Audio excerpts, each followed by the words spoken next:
నమస్కారం, మేము విజయ్ కుమార్ గంట. తెల్లారైందంటే చాలు తెల్లారిందంటే చాలు తెల్లారిందంటే చాలు అడుగులు వడివడిగా ఆ క్రీడా మైదానం వైపుకు పరుగులు తీస్తాయి. ఆ పరుగుల నడుమ ఆ మున్నేటి వైపు చూస్తానా, అప్పటికి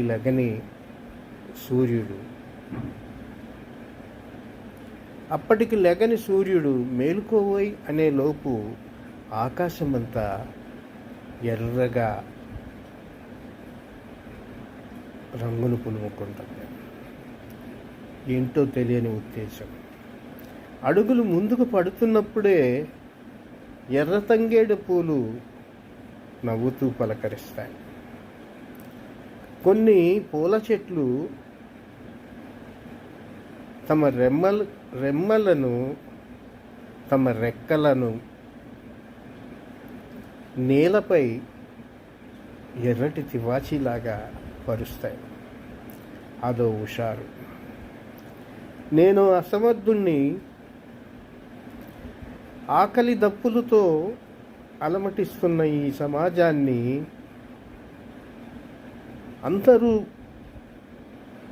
నవ్వుతూ ఉండేలా తీర్చిదిద్దాలనే ఓ నినాదాన్ని చేసేవాడిని, కానీ ఈనాడు ఆచరణకు దిగనివాడిని. నేను కవినో, రచయితనో, పాత్రికేయుడినో, కానీ ఆ మైదానంలో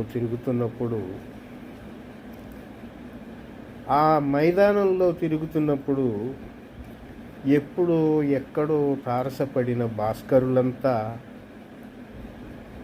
ఆలోచన సుడిల్లో తిరుగుతూ ఉంటారు. ఎప్పుడో ఎక్కడో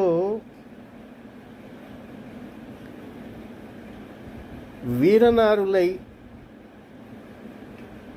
గళమెత్తి జాగృతం చేసిన అక్కలు, చెల్లెళ్ళు యాదికొస్తుంటారు. ఇప్పుడు కాకపోతే రేపు ఏదో ఒకప్పుడు మళ్ళీ వాళ్ళు తిరిగి కనిపించకపోతారా? ఆశయ సాధనలో విజయం సాధించకపోతారా అని ఓ నమ్మకం. ఏమో, చూస్తూ ఉంటే రాజ్యంతో పోరాడి వాళ్ళు ఓడిపోతున్నారు. ఇది గుండెని కోసేస్తుంది, కానీ వారి నెత్తురు చైతన్య విత్తనాలు